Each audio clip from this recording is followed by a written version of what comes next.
সুপ্রিয় নবম দশম শ্রেণীর শিক্ষার্থীরা, আশা করি তোমরা সবাই ভালো আছো। আজকে আমাদের আলোচ্য বিষয় হচ্ছে লেনদেনের সেকেন্ড পার্ট।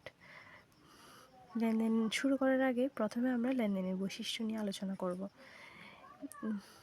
লেনদেনের বৈশিষ্ট্য হচ্ছে 7টা, অর্থাৎ প্রত্যেক ঘটনা যদি লেনদেন হতে হয় তাইলে এই 7টা বৈশিষ্ট্য অবশ্যই থাকতে হবে। তাহলে বৈশিষ্ট্যগুলো কি? প্রথম বৈশিষ্ট্য হচ্ছে কি, লেনদেন অবশ্যই অর্থের অঙ্কে পরিমাপযোগ্য হতে হবে। অর্থের অঙ্কে পরিমাপযোগ্য না হলে সেই ঘটনাকে লেনদেন বলা যাবে না। যেমন আমরা যদি বলি ব্যবসায়ের ম্যানেজারের মৃত্যু, তাহলে এটা হচ্ছে একটা ব্যবসায়ের ক্ষতি। এর ফলে এই মৃত্যুটা হচ্ছে কি অর্থ দ্বারা পরিমাপযোগ্য না, তাই এটা লেনদেন নয়। কিন্তু যদি বলে এই আগুনে 20,000 টাকার পণ্য আগুনে পুড়ে গেছে, আগুনে পুড়ে যাওয়ার ফলে মানে কি 20,000 টাকা ক্ষতি হয়েছে, তাহলে এই ক্ষতিটা হচ্ছে কি লেনদেন। তারপর 2 নম্বর হচ্ছে কি, লেনদেন অবশ্যই আর্থিক অবস্থার লেনদেন হতে হলে অবশ্যই আর্থিক অবস্থার পরিবর্তন করতে হবে। যেমন আমরা যদি অফিসের জন্য 50,000 টাকার যন্ত্রপাতি ক্রয় করি, তাহলে এখানে যন্ত্রপাতি ক্রয়ের ফলে একদিকে যেমন আমাদের যন্ত্রপাতি আসছে, অন্যদিকে আমাদের নগদ টাকা হ্রাস পেয়েছে, তাহলে আর্থিক অবস্থার পরিবর্তন ঘটেছে। তো যেহেতু আর্থিক অবস্থার পরিবর্তন ঘটেছে সেহেতু এটি লেনদেন। আবার যদি আমরা বলি 50,000 টাকা আসবাবপত্র ক্রয়ের ফরমায়েশ প্রদান, তাহলে এটা লেনদেন নয়। তো তিন হচ্ছে দ্বৈত সত্তা। দ্বৈত সত্তা মানে হচ্ছে দুইটি পক্ষ। লেনদেন হতে হলে অবশ্যই দুইটি পক্ষ থাকতে হবে। যে কোনো লেনদেন হতে হলে যে কোনো ঘটনার অবশ্যই কী থাকতে হবে, দুইটি পক্ষ থাকতে হবে। এখানে এক পক্ষ সুবিধা গ্রহণ করবে, এক পক্ষ সুবিধা গ্রহণকারী, আরেক পক্ষ হচ্ছে সুবিধা প্রদানকারী। সুবিধা গ্রহণকারী পক্ষকে আমরা বলবো ডেবিট, সুবিধা প্রদানকারী পক্ষকে বলবো ক্রেডিট। যেমন কর্মচারীর বেতন প্রদান 5,000 টাকা, যেমন কর্মচারীদের বেতন প্রদান 10,000 টাকা। তাহলে এখানে বেতন একটা পক্ষ, তো নগদ একটা পক্ষ, তাহলে দুইটা পক্ষের যদি সৃষ্টি হয় তাহলে সেটাকে লেনদেন বলে আখ্যায়িত করা হবে। 4 নম্বর হচ্ছে স্বয়ংসম্পূর্ণ ও স্বতন্ত্র। প্রতিটি লেনদেন অবশ্যই স্বয়ংসম্পূর্ণ ও স্বতন্ত্র হতে হবে, অর্থাৎ একটি অন্যটি থেকে আলাদা হতে হবে।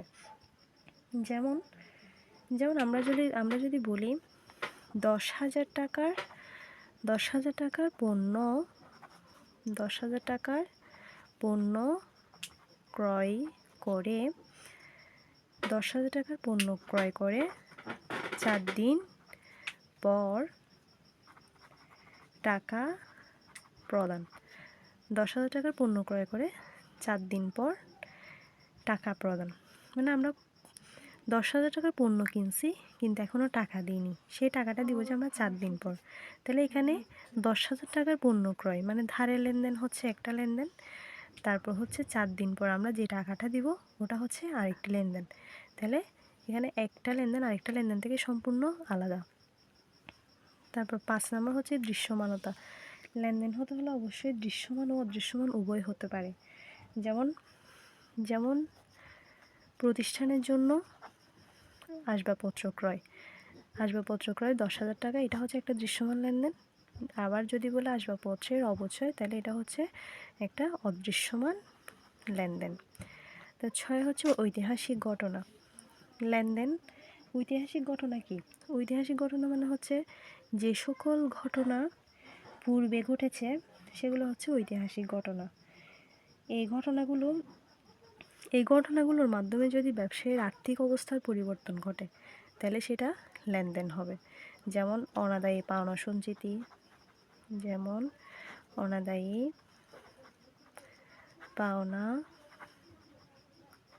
সঞ্চিতি, বাট্টা সঞ্চিতি, এগুলো হচ্ছে ঐতিহাসিক ঘটনা সম্পর্কিত লেনদেন। তারপর 7 নম্বর হচ্ছে কি হিসাব সমীকরণের প্রভাব। প্রতিটি লেনদেনই এই হিসাব সমীকরণের প্রভাবের মাধ্যমে প্রভাবিত হয়। তাহলে হিসাব সমীকরণের প্রভাবটা কি?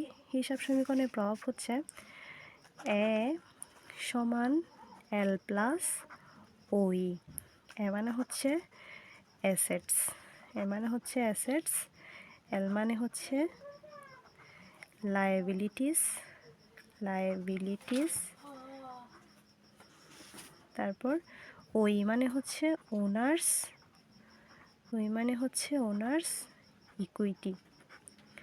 অ্যাসেটস মানে হচ্ছে সম্পদ, অ্যাসেটস মানে হচ্ছে সম্পদ, লায়াবিলিটিস মানে হচ্ছে দায়, ওনার্স ইকুইটি হচ্ছে মালিকানা সত্ত্ব, মালিকানা সত্ত্ব।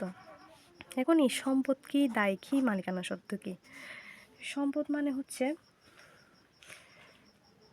সম্পদ হচ্ছে কি, সম্পদ হচ্ছে যা, সম্পদ,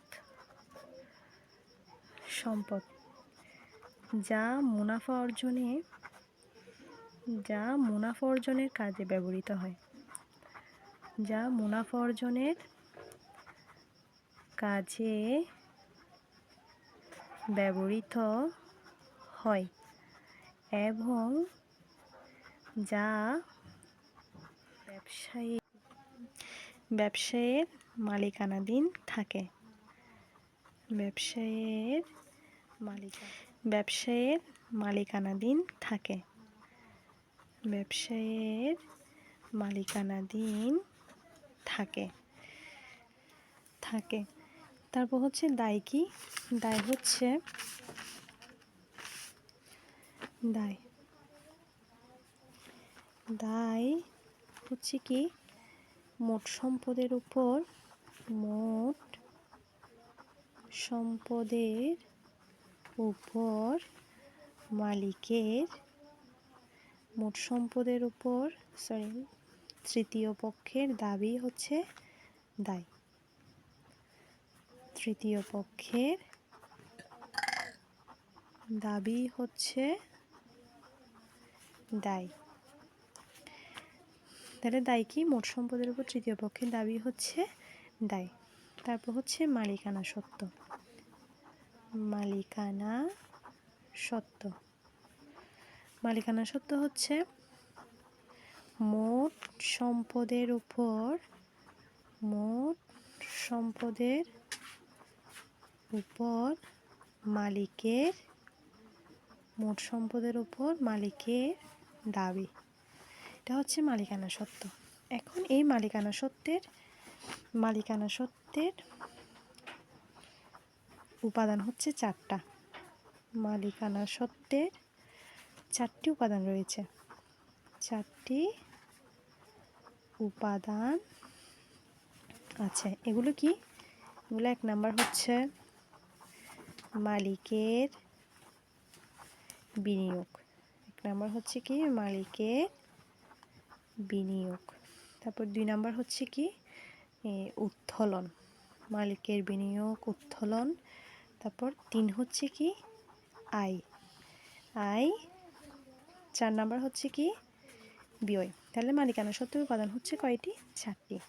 এখন হিসাব সমীকরণে যে রূপ আছে এ সমান এল প্লাস ওই, এখন এ ওই এর আবার চারটা বাঁক আছে, এ ওই এর চারটা উপাদান হচ্ছে এগুলো, মালিকের বিনিয়োগ, উত্তোলন, আয়, ব্যয়। মূলধন, উত্তোলন, আয়, ব্যয়, এগুলো হচ্ছে কি কি, সি প্লাস আর আর মাইনাস ডি মাইনাস ই। তাহলে এ সমান হচ্ছে এল প্লাস ওই, এই ওইকে, ওই এর আবার ওই সমান হচ্ছে ওই এর চারটা পার্ট রয়েছে, এগুলো হচ্ছে কি সি আর ডি ই। এখন এখানে সি মানে কি, সি মানে হচ্ছে ক্যাপিটাল, ক্যাপিটাল মানে হচ্ছে মূলধন, সি মানে হচ্ছে ক্যাপিটাল। তারপর আর মানে হচ্ছে রেভিনিউ, আর মানে হচ্ছে রেভিনিউ, রেভিনিউ মানে হচ্ছে আয়।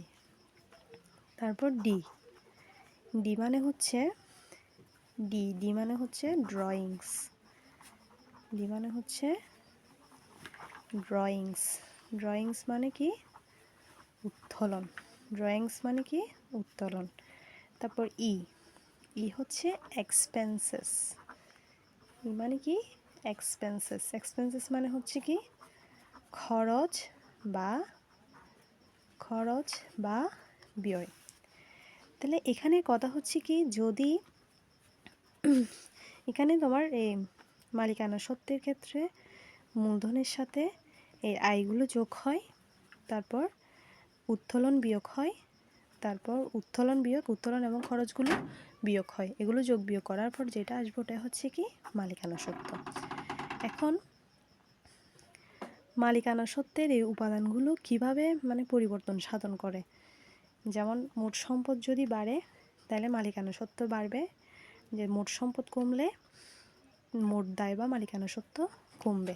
সম্পদ বাড়লে দায় বা মালিকানা সত্ত্ব বাড়বে, তারপর মোট সম্পদ কমলে দায় বা মালিকানা সত্ত্ব কমবে। তারপর যদি মালিকানা সত্ত্ব বাড়ে তাহলে দায় কমবে, আর যদি মালিকানা সত্ত্ব কমে তাহলে দায় কমবে। আজকের মতো এতটুক থাকুক। আশা করি তোমাদের সবাইকে বোঝাতে পেরেছি। দেখা হচ্ছে নেক্সট ক্লাসে। সবাইকে ধন্যবাদ।